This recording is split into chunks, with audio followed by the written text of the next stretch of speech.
First things first, Dominic, how are you? I'm good, thank you. I'm good. I've got a bit of a cold, but that's not getting me down. I've had a good day. Okay.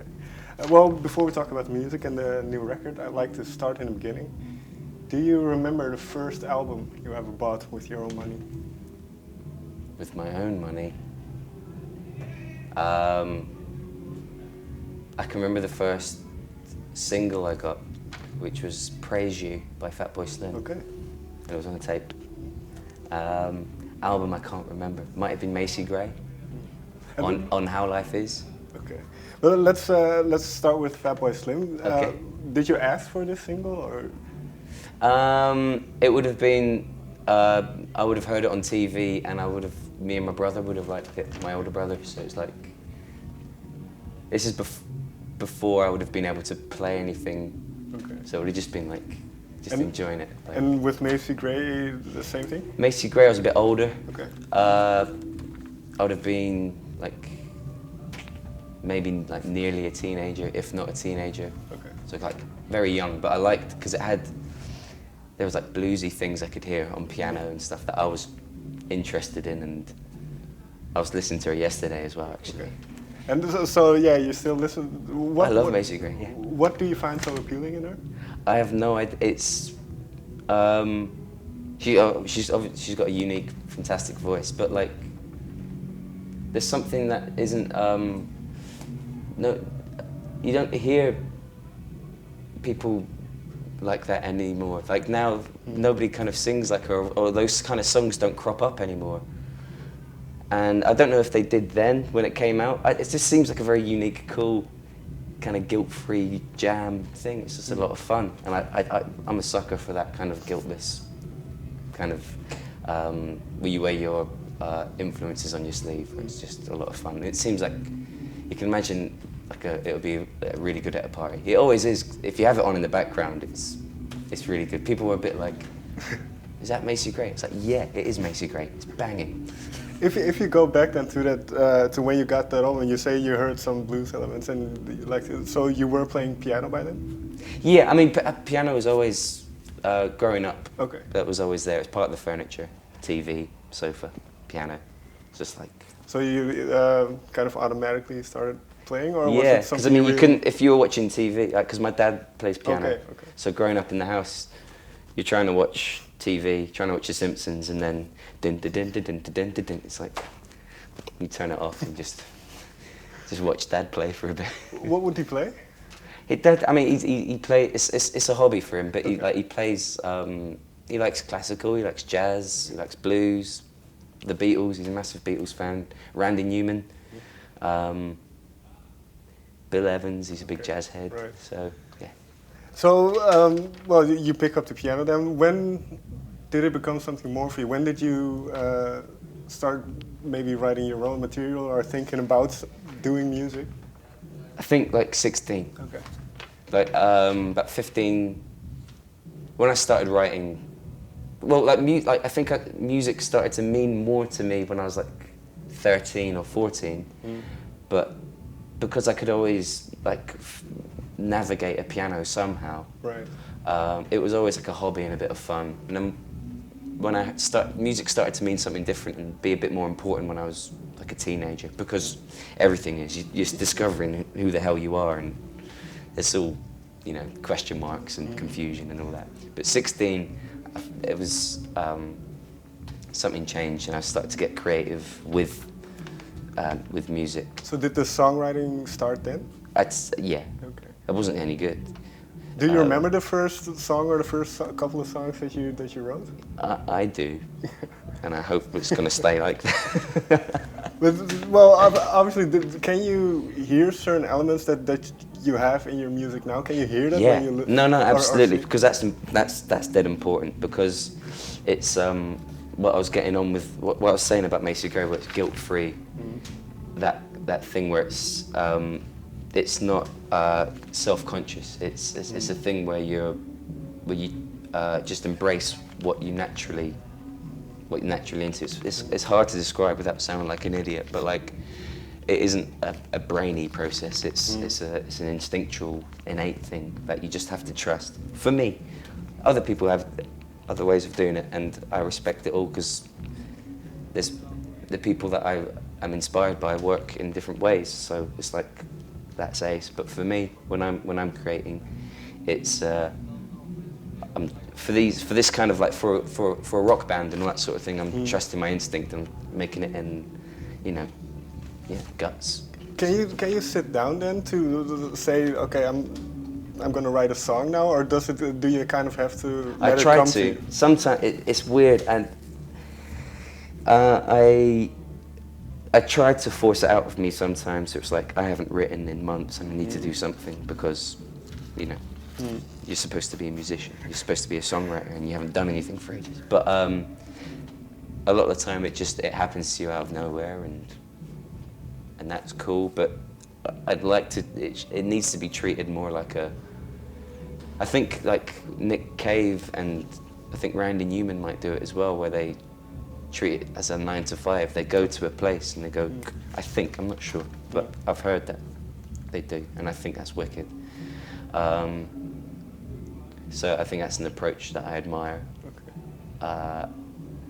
I haven't got that kind of approach yet because I still live with my parents, so I'm just like walking around the house, always.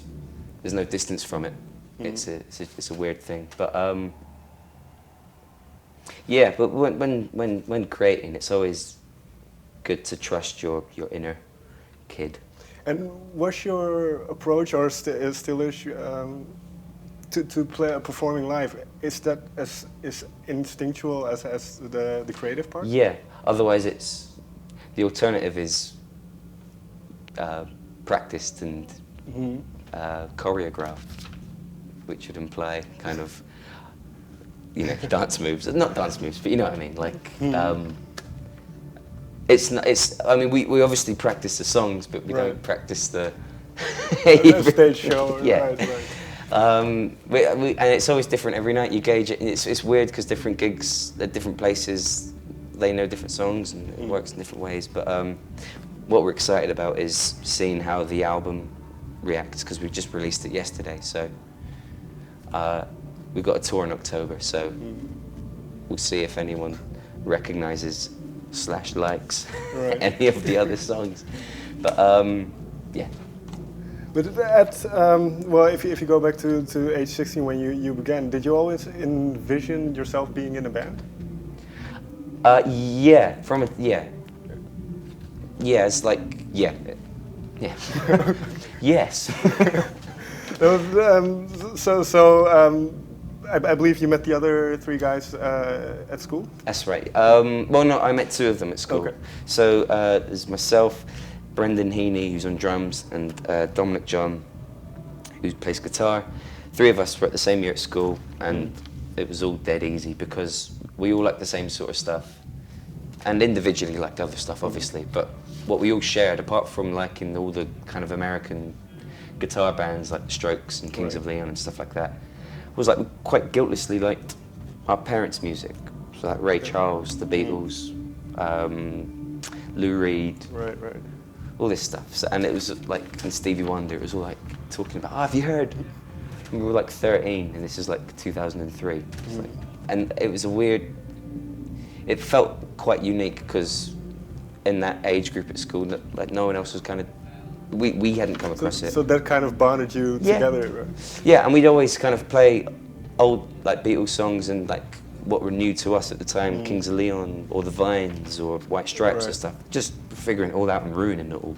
But like, it was ours and it felt dead fun. And I met Adrian in a recording studio. About 3 or 4 years ago. He was playing on my brother's album, and yeah, it was dead obvious because we didn't have any bass players at our school.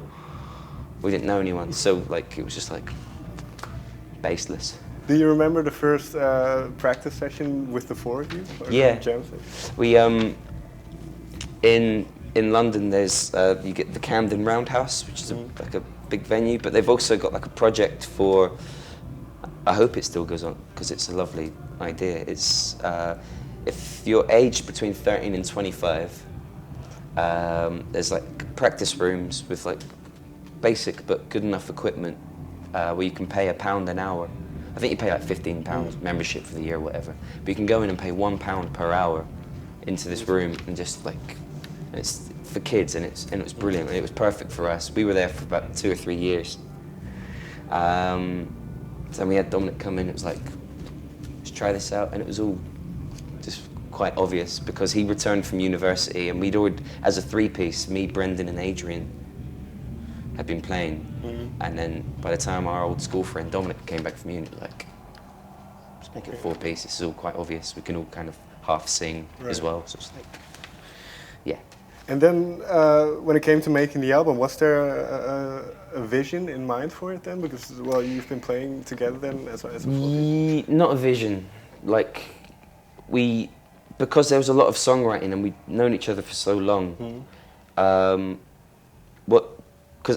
that the label had signed us quite early on, they were quite, they were very patient with us, and they knew they were interested in something about us, but it might have felt like they weren't sure what they were interested in because it took so long between signing us and releasing an album. So there was a lot of writing. We were always writing and always rehearsing and doing small gigs here and there and just doing what bands are supposed to do, like finding out who we were musically. And I mean, all the music orbited around some sort of rock, but some songs were more bluesy, some were more punk, some were more melodic, some were just too heavy or whatever. It was all a bit schizophrenic. And then when we came across XXX and Swarm, it was like, it felt like there was an identity there that was our own, and it didn't feel like we were... What made those two songs different? I don't know. It was. I keep talking about it, but like the guiltless thing was like that. It was so quick and easy. So do you know in an instant then when you're? There is. It's cheesy, and it's like what you see in those like those really cheesy biopic films of like Ray Charles and Johnny Cash. Like, hey, now we're swinging. But like, it's dead obvious when you're in the room. It's like. And it's cheesy, but no, but true. And then well, you say those two kind of formed the foundation for the record, and then the title. When did the title "The Making Of" pop up? It's just in the back of the book where all the lyrics are and stuff. I'll have all the sketches and ideas just for little lines that I've nicked from whatever. And the making of's quite clearly nicked from DVDs, and whatever. But I thought if you isolated it out of its normal environment, it's quite a nice sentence. And I just thought it was quite attractive for a song or an album or whatever. And then when I wrote the song, The Making Of, nothing seemed to resemble a song title in the chorus. So I just put The Making Of there. But then the same problem happened with the album. It was like, so I thought it made a better album name than it did a song title. So then I went back and I was like, I need to change the song title because this song's so vague anyway, it could be anything. I just left it. I was like, no, screw it, it's fine. It's both The Making Of. But I read somewhere, and I'm not sure if this is true because it's the internet, but that you focus on the music first, and that the lyrics are still important, but they kind of... Yeah, in a way. I mean, when I write a tune, it's the music first, and then the lyric. I do a lot of writing at the piano, and it's like it's supposed to be. To me, it's like it happens at the same time, the music and the melody, and you warble over when you sing. It's like, and it naturally makes a kind of mouth sound when you're singing. It's like, oh, that sounds like a word, like whatever, and you kind of insert a song into that vague mouth shape. But it's not like you have an idea of what you want to say before. No, I follow the music. I trust the music way before any kind of strong lyrical idea. But I pick up lines and I put them in the back of the book. Okay. Just if I'm stuck, it's like put that there. Finally, then, is there one song that, well, now that the album is finished, that you're quite surprised by the lyrics, for instance? Red Raw. There's a sort of Red Raw on the album. I'm proud of the lyrics on that, and I didn't expect it. Why not? Well, I don't know, because like it seemed those lyrics are like in my head quite good and quite convincing, like a lyric writer, and I'm like, I feel way more like a musician than a lyric writer, and I feel like whatever inner lyricist is it within me kind of showed up on that day when I was writing it. So it's like, I don't know, it's hard to describe, but for that song, I'm proud of those lyrics, and I'm proud of the lyrics in XXX. I'm proud of all of them, but the music comes a lot easier to me. And it's like when you're playing with your friends, playing in the band, that's what it's all about. It's not about one guy going, I've got a word, here's my word, and then singing that word. It's like jamming with your friends, and that's what it's all about. And also not sounding like an idiot when you do go, word. Right. But yeah. Thank you very much Sorry. for your time. No, that's good. Thank you very much for your time. No, thank you. Thank you. Cheers.